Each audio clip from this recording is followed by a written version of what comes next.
Hey, welcome back, everybody, to another session of Relationship Wednesdays. So today we're going to just piggyback and cover, start talking a little bit and have a conversation with my wonderful wife here about love. Just to try to get some general concepts and some ideas and perspectives on how we interpret love, how we process love, all those type of things. Because at the end of the day, we all want relationships, but I just think that our definitions of love controls the way we communicate and connect with others. So meaning that what we want out of the relationship, what we don't want out of the relationship, all those type of things. And so I just want to hit a couple of, really interesting things with love and really go into those today. So you want to say what's up to everybody? Hello, everyone. So last week, I was talking about the different types of love in the last week's session about how you have the agape, the eros, the Leo. right, phileo, which is the brotherly love, and then you have storge, family love. So, and I'm sure and I guess that's one thing we can, talk about there, right? So we just kind of just being a little random with some of these things. I'm gonna bring it in, but let's talk about, family love. Like, how do you think? Well, I'm gonna read this to you. It says, and this was in. Give me a second here. If I can search this, try to pull up the scripture. I'm still working on my little app here, trying to keep it simple here. Okay, there we go. Oh, no, it's fine. So we have, this is in Matthew chapter 10.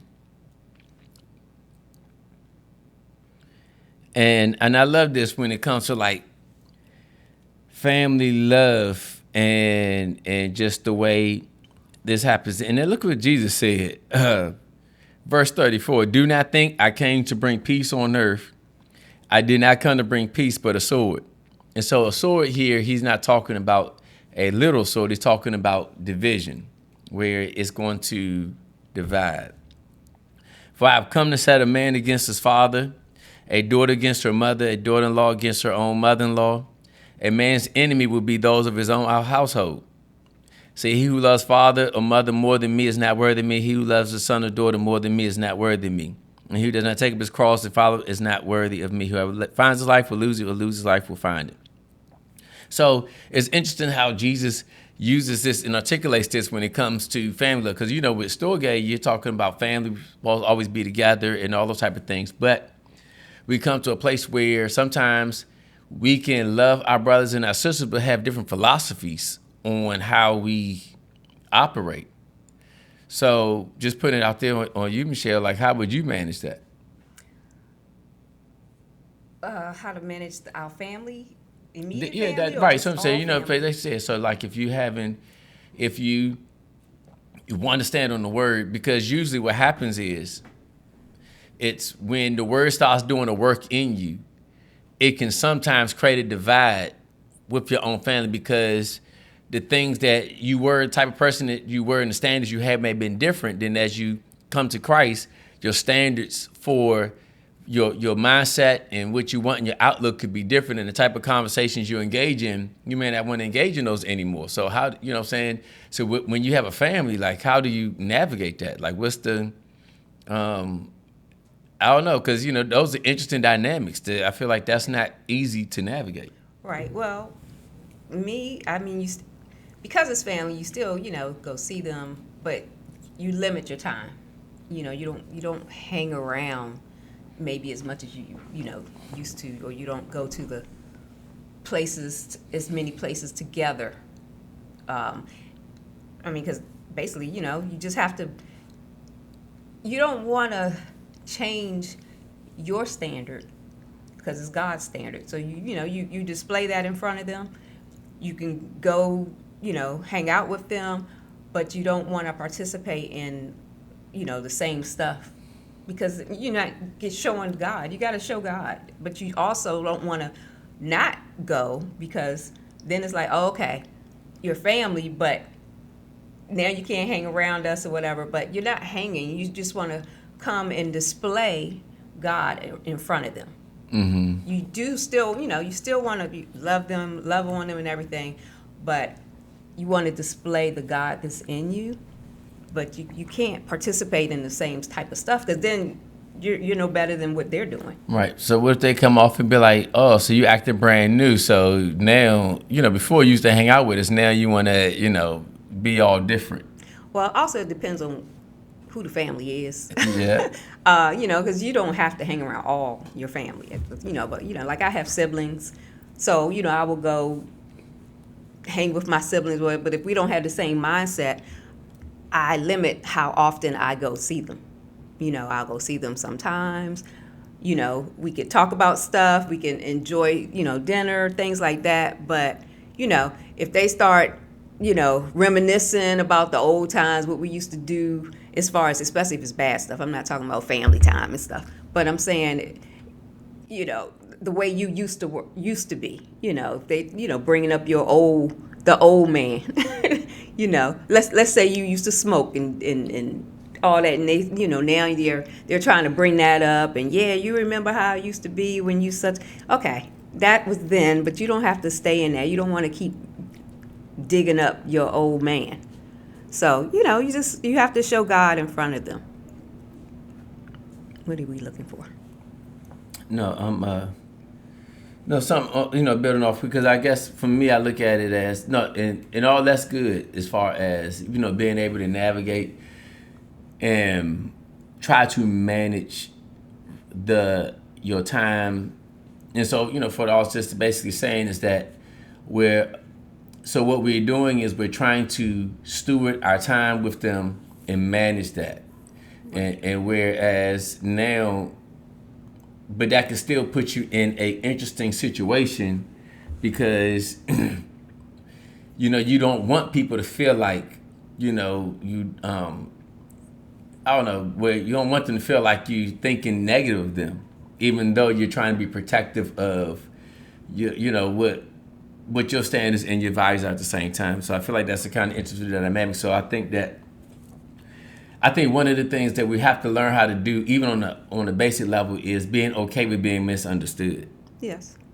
And I could say, okay, I grew up in it was a lot of negativity. I mean, happy family and everything, but if you don't know that overall, you speak negative and you grew up in that, you don't even realize that you grew up negative and thinking negative. And then when you get out of that, and you're in more of a positive environment and you speaking more positive, then when you go back to your family who may still, talk negative and things like that, it rubs you. It's like, whoa. So I mean, I've had to basically, I've mentioned, okay, with my mom before she passed, I helped her to see, where she would say certain things that was negative, because she didn't understand it. She was like, I'm just being careful, or I'm just being, cautious, or, and yes, it comes off that way, but you have to explain using the word of why it's negative. Like if you're saying you're going outside, don't go outside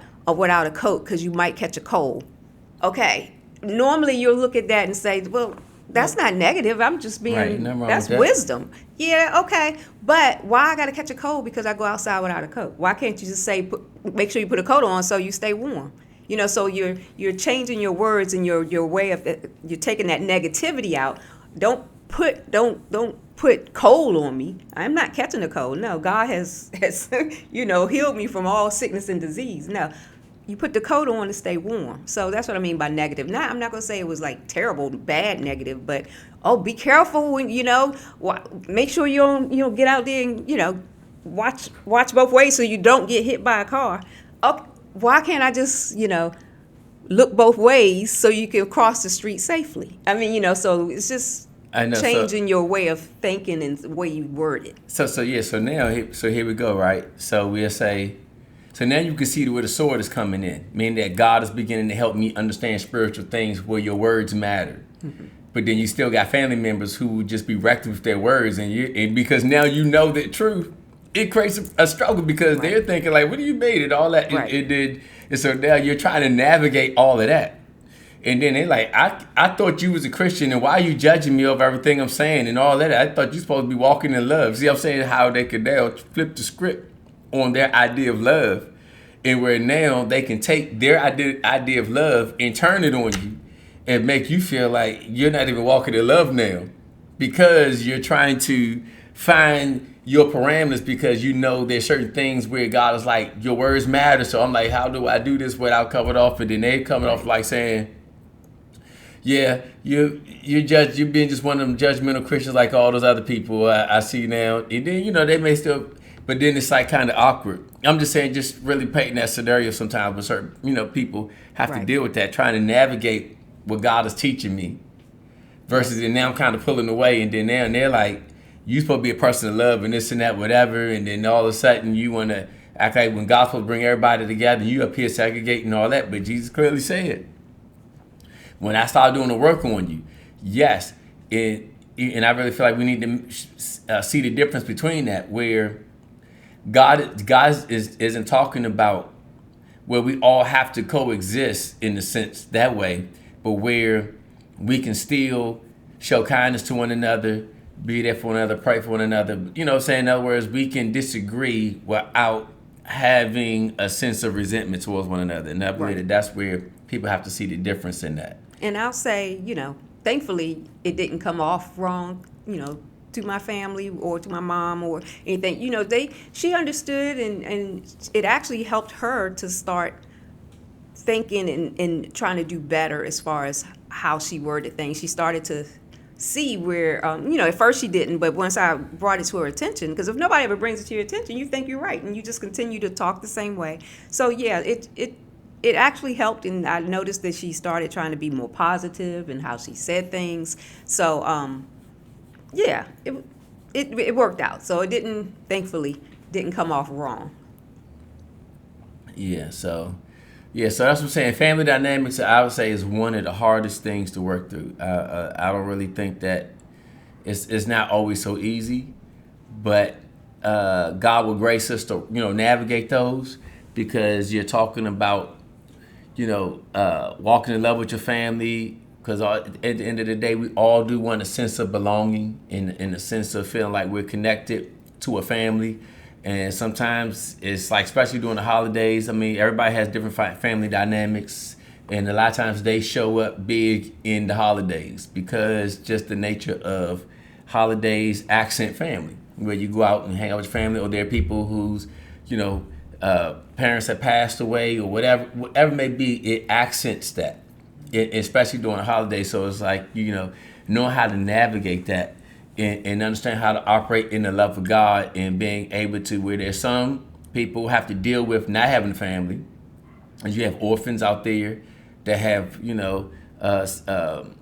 what's they call them? I can't think of the name, but adopted families, and where you also have people who have no family. I'm saying, so many different dynamics out there. You even have people who are homeless who really just, they go through every day with no family. So you got, but then you have people who have a lot of families. Some families where you're in good standing, some people outstanding, some people, everybody in good standing. So there's so many different parameters. So, and I feel like we're all navigating our own dynamics of our own family. But one thing I will say is that whatever world or context you live in, that I believe that as long as we have God with us, and we know that God's with us, He can give us the grace to navigate it, no matter how tough or how good or whatever it may be, where He'll give us the wisdom to navigate whatever family dynamics we're in.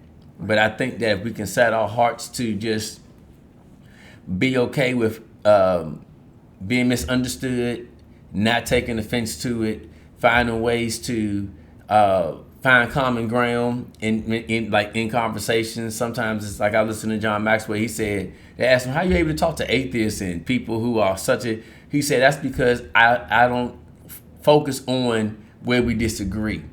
Right. I focus on where we can agree. And a lot of times that's one of the ways you can have good conversations around family, And so a lot of times we're going to have to be around them. So don't go in there always finding ways to be argumentative. Like just find ways to just say, hey, let's find something we can talk about and have a good time and fellowship and everything. Because I can't change your mind about what you think. You're not going to change mine. So why are we having this debate on something we're not going to change our minds over anyway? So Right. it's like unnecessary arguments. Just have to continue to love on them. Just show them love. Yeah, and I feel like that's one of the ways you can do it. And then if they want to start stuff, just find ways to just say, like the Bible says, food to unlearned questions avoid. What does that mean? That means you don't gotta get smart back, but just find a way not to just continually get involved with the going down the road of where you have to debate. And one thing that I always learned too, you never have to defend truth. Truth never has to be defended. So in other words, don't feel like you have to defend God or because then it's like that's the open door to create other unnecessary conversations. So that's one thing about love. It rejoices in truth, and when the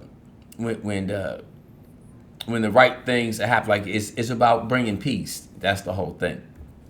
And so Jesus, when he said not peace, he wasn't talking about peace as being argumentative. He's just saying is that as I start doing the work in you, it's going to create this sword now. But God is saying is I still want you to be a person of peace when you go to a place. Now, how do I navigate you doing something different than me, but going into an atmosphere where I got to still find a way to create peace and not be, argumentative in that situation. And that's an interesting balance to navigate. That sometimes like there's no easy answer to it because everybody responds differently. So you can give a 1, 2, 3, but it's not going to always mean it's going to work out that way. So I wanted to bring this to another side. So we say phileo, Phileo. the brotherly love. Yes. And so, okay, so now I wanted to talk about that in communication of love. So, for example, we have our blood brothers and sisters by family, and then we have brothers and sisters by In Christ. right in Christ, or by people we just in relationship with, where you're sort of like we kind of adopt each other as our brothers and sisters. Okay. Right? And so now, how do we navigate that? Because it says, that's the scripture I'm looking for. It says, a friend loves at all times, and a brother is born for adversity. So what this lets me know is brothers and sisters are not necessarily friends, Right. but they can be supportive for each other in certain seasons. And I think that's where we have to, even in family dynamics and even in like church dynamics and whatever, we have to understand that because they are your brothers and you can connect on a brotherly, sisterly level, doesn't mean that you make them your friend. Because the reason why is that? Because how I define love from you as a friend, the verse, for example, so the way Solomon defines this is that, I'm sure we've all had people in our lives really strong in one season, but once, seasons change and then you don't talk to them as much, Right. but yet you're still cool. Right? And so I just feel like that's what the brother sister is, meaning that they in your season, in your life for a season for a specific purpose. Once that purpose is done, then either they exit your life or they won't be in your life as much anymore. Right. Whether it's a brother and sister through a family member, or a brother and sister in Christ, or just a regular brother and sister.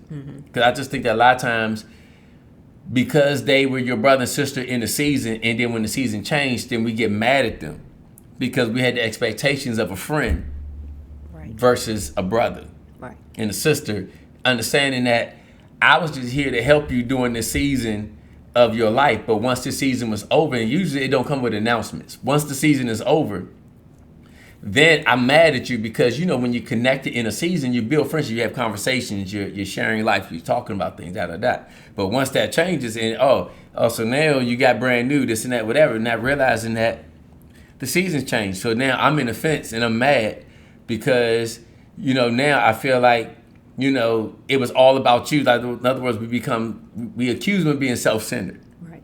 And where now you never was in there for me. It was all about that. So now the person who was assuming they was a friend, now they're going off accusing them of not being a good friend, which actuality they wasn't. Right, if they're accusing them, huh? You were a brother and a sister. Right, yes. That was it. So I'm saying, like, even the family members, I think that, like, as family members, people, sometimes you can have brothers and sisters. Y'all could be friends in a sense in one season, Right. but really you're still brothers and sisters. And so, and I feel like that works across the thing. It says a friend loveth at all times. So which means that, which you're not going to have a whole lot. What is a friend? Somebody who's in your life in all seasons, regardless of what's going on. Right. Because they're not in your life for a purpose. They're in your life for you. Right. And so, and if they're in your life for you, then that means, and that's a God thing, that only God graces you for that. So, and that's the thing, like, let's look at Jesus, Peter, James, and John. Those were Jesus' friends. He revealed himself to them. That he saw the full transfiguration with them. The other 9 were his brothers. Right. So you can see there was a different level of relationship with those guys because those were Jesus' friends. So usually you won't only have 2, maybe 3 friends in your whole life. Where no matter what season of life you're in, you talk to them, you share things, you're always conversating. Because again, it's not even about what they can and can't do or what battles you're in and not battles. In other words, they're always there. But then you may have brothers and sisters that come into your life for a season that may help you through, let's say somebody lost a loved one and they will always talk to you every day and they helped you through that. But once they felt like you were good, then they don't talk to you as much. Right. Or, you lost a job and they come in and they help you maybe, do something. Of course, you're going to build relationships in that seasons, but then once that season is over, then, it's like the relationship changes. Right. So how would you, I guess, what's your thoughts on that? Like, what's your take on, what you're saying? Yeah, I agree. I mean, I've gone through it myself and, had people who were, good friends growing up or whatever. And as you grow up, you change the way you think and what you want in life and everything. And that a lot of times you start to go different directions and you may not talk to that person anymore or you only talk to them every once in a while. But I'll say also as far as like like actual brothers and sisters when you're siblings by blood or adoption or whatever. Usually with that too, like you said, you may be friends as you're growing up because y'all are close in age or something like that, and then you grow up and you're different. But I will say that at least in my experience, you still got your brothers or your sisters back when they need you, because that is your brother or sister, whatever. In that case, you may not hang out with them and be friends and all that kind of stuff with them, but when times get tough, they are there for you. Friends, same thing. If it's a good friend or whatever, it's close friends or whatever. It can be like a brother or sister in a different way. It's right. Because they got your back as well. The only difference is you hang out with them. You have more of the same likeness. The same things you like, so y'all can hang out. Y'all talk with each other, more often than you may with your brother or sister. So I would see that's where kind of the so we're difference gonna is. we're gonna put our daughter Asia on Front Street real quick. Okay. And so just saying, cause I feel like it's kind of new that comes to mind as far as her dynamic. But I feel like I asked her because Asia doesn't, like myself, don't really connect with a whole lot of people, but she connects with a small group of people and Right. she'll stay with them or whatever. Like that's how I'm wired that same way. But what happened was I remember with one of her friends, she felt like, and they were like in that season they felt like sisters and friends, like that's my Right. sister, but and I asked her, I said, what changed? She said was that it felt like I was carrying her and I'm doing all the carrying and she's not contributing anything back and it was getting exhausting. Yes. And I've experienced that.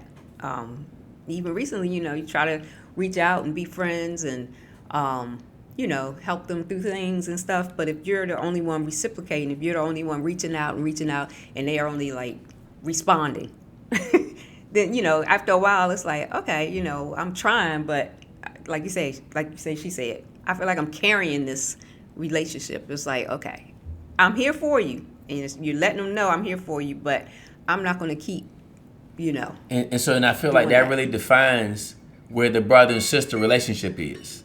So meaning that, ultimately they were sisters, camouflaged as friends. Mm-hmm.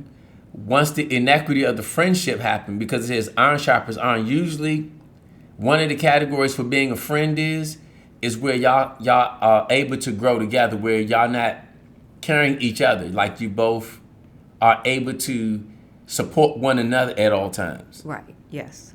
Now there may be seasons where you have to, but at the same time, eventually the other person is able to reciprocate that in their season, where it's not all just on one side. Right, correct. And that's really one of the criteria I believe that people have to understand. If you're going to have friends, because a lot of times we make our help our friends. Mm-hmm. People that I called to help you, that brother and sister, I came into your life to support you, but because I made you my friend, now in another season, you're sucking the life out of me because I was supposed to be in your life to help you, but you was never supposed to be my friend. Right.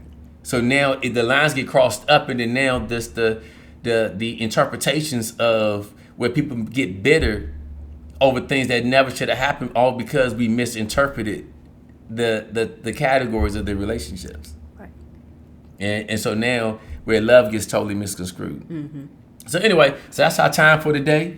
But hopefully y'all got something out of that. I mean, I know I'm kind of trying to drop it in the middle of the conversation, but we'll pick this up next week. So again, hopefully this information was insightful as far as being able to just give your thoughts to how to navigate relationships and how it relates to walking in love and loving, just trying to give some everyday illustrations on how love could look. Because love has to discern who's who to be able to know how to and show how to properly walk things out. That's pretty much what we're talking about here. Mm-hmm. All right? Well, God bless you. We'll see you here next week. Thank you for joining Pastor Wayne Powell Sr. for this edition of Relationship Wednesday.